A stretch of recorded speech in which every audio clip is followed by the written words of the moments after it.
Your MSI Titan powering on with a blank screen doesn't always point to failed hardware. We will repair Windows startup, restore system files, troubleshoot boot errors, and use recovery tools to fix the issue.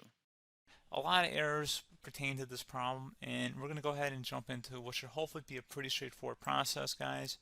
And we're going to go ahead and jump right into it. First thing I'd recommend doing would be to actually go ahead and boot to the troubleshooting utility on Windows 11. So if you do a hard power off 3 times in a row, Windows should automatically attempt to launch the starter prepare utility. And if it doesn't find anything, it will give you the option to select advanced settings, in which case it will take you to a screen that looks like this. Now, if it does not take you to a screen that looks like this, or you're unable to get to that, you can also download the Windows 10 Media Creation Utility, or Windows 11. They probably will make a creation utility for Windows 11 at some point.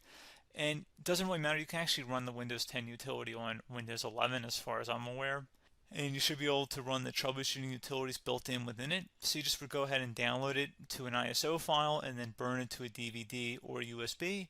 It'd have to be about 4 gigabytes or more. It couldn't be a small USB flash drive, and it couldn't be a CD. It'd have to be a DVD.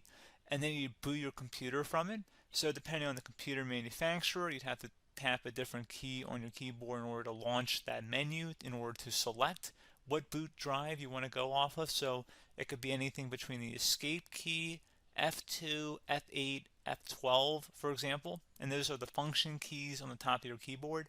So you may have to just do a little bit of trial and error. Shouldn't take you more than a couple minutes.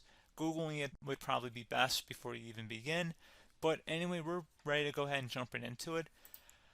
So we're on the choose an option page. So these will look very similar whether you're booting from it directly within Windows itself, or if you're plugged in a USB flash drive with the media creation utility installed and you selected the recovery option.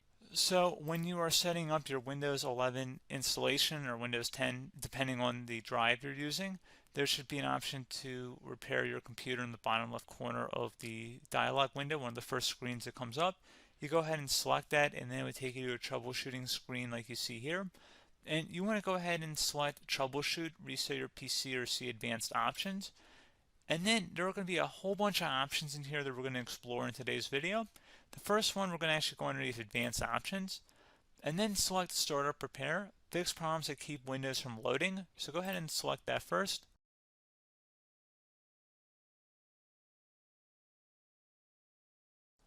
Okay, so you can see it could not repair our PC. That was our first option we could try.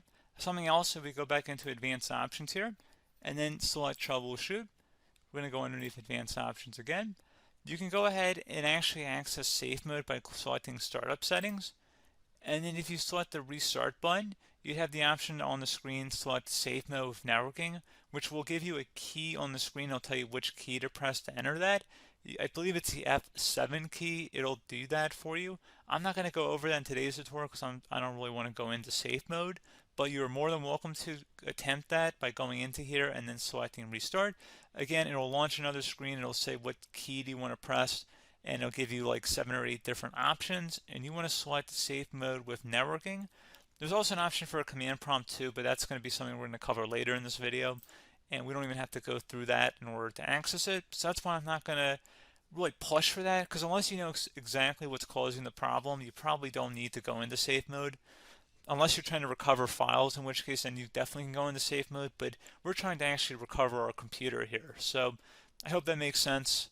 Something else we can also try here as well would be to uninstall updates, remove recently installed quality or feature updates from Windows. So if you go ahead and select that, you can uninstall the latest quality updates, which generally is the more day-to-day updates. Feature updates are the less regularly released ones, like the big ones. I would equate it to service packs in like Windows 7 and Windows Vista and Windows XP. So larger updates that occur once or twice a year at most. And the quality updates are more just a regular update. So probably obviously depend, it'll take longer if you're going to try and uninstall the latest feature update versus quality update. And maybe you don't need to go back that far. So just giving you guys a couple of pointers with that. Something else you can also look at here, and we're going to jump into the command prompt in a little bit, but you can select System Restore, which will use a restore point recorded on your PC to restore Windows. And this is something I would highly recommend here, guys. So select Next. Assuming you have a restore point saved on your computer, you go ahead and select the most recently created one, and you'll select next, and then you'll select the drive. You shouldn't actually have to select the drive. You can scan for affected programs, but we're going to keep it all default here, and then we're going to select finish. So once started, system restore cannot be interrupted. Do you want to continue? I think we're going to select yes. I don't think we have anything better to do on our computer right now, so just give it a moment here to initialize. It will take a couple minutes to run, obviously depending on how large your hard drive is and how much is saved on the system restore point. So just give it a couple minutes here.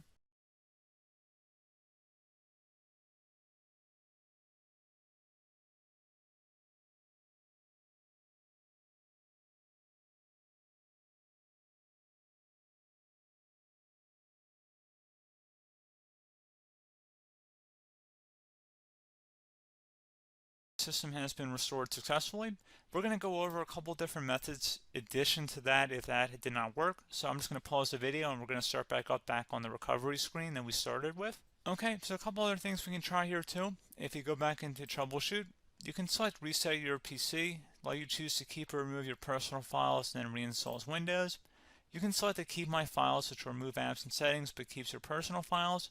You can also select Remove Everything, which will remove all of your personal files, apps, and settings. So this is more of a factory reset, the second option here. First option, it should not delete all of your personal files. However, it will pretty much clear most of your programs, and keep in mind, there's no guarantee that your information, number one, is even still available and easily recoverable on your computer to the point that you actually would be able to recover anything. And the second point is that there's always a chance that it won't actually recover and it will just do a factory reset anyway. So there's no guarantee that actually would keep your files anyway. So I would recommend trying to get a recovery tool and backing that up first before selecting it anyway. But again, those are a couple different options. And then something else you can try here if you go back to the choose an option. Another option, if you go underneath choose an option and select troubleshoot, advanced options, and now select where it says command prompt. Okay, so the first thing we should do is type our main hard drive here. In most cases, it should be the C drive. So you just do a C colon and then hit enter on your keyboard. So once you're underneath the C drive, we're going to type in dir and then hit enter on your keyboard. It should have program files, users, and Windows all in there. That's how you know you're in the right directory.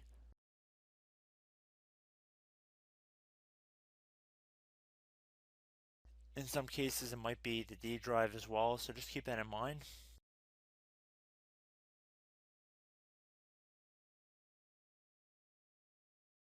Next thing we're going to do is type in cd space / Windows / system 32 / config, and then you're going to hit enter on your keyboard.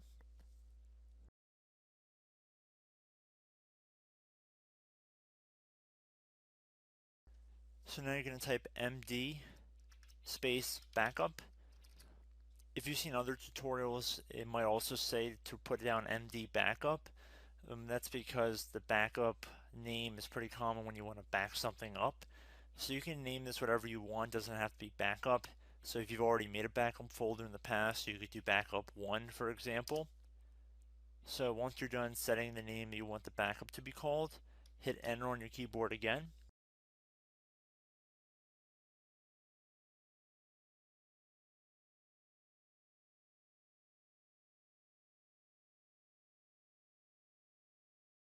At this point you want to type copy, C-O-P-Y, space, then you want to do the star symbol above the 8 key, then do a period or a dot, whatever you want to call it, then another star sign, and then another space, and then type backup, and then hit enter on your keyboard.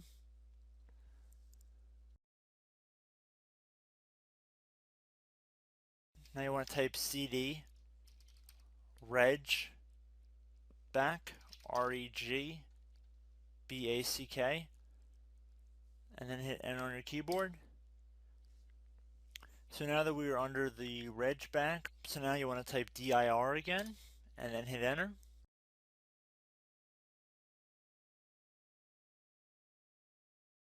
So now at this point we're going to type copy again. So copy, space, star sign, dot, another star sign, space, and then 2 dots. So we're going to type copy, space, star sign, dot, sign, star sign, dot, dot, and then hit enter on your keyboard again. So for overwrite, you want to overwrite all. So type A on your keyboard, so capital A, and then hit enter on your keyboard.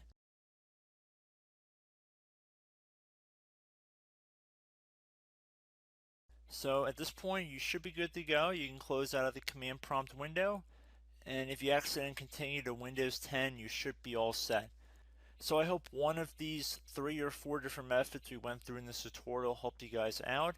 Again, I'm not sure if you guys heard me earlier, but try to go back into your safe mode if possible and uninstall any programs you know might be conflicting with the Windows startup if you can get into safe mode. So just keep that in mind. Something very simple like that could be blocking up everything. So again, I hope this tutorial helped you guys out, and I will catch you in the next tutorial. Goodbye.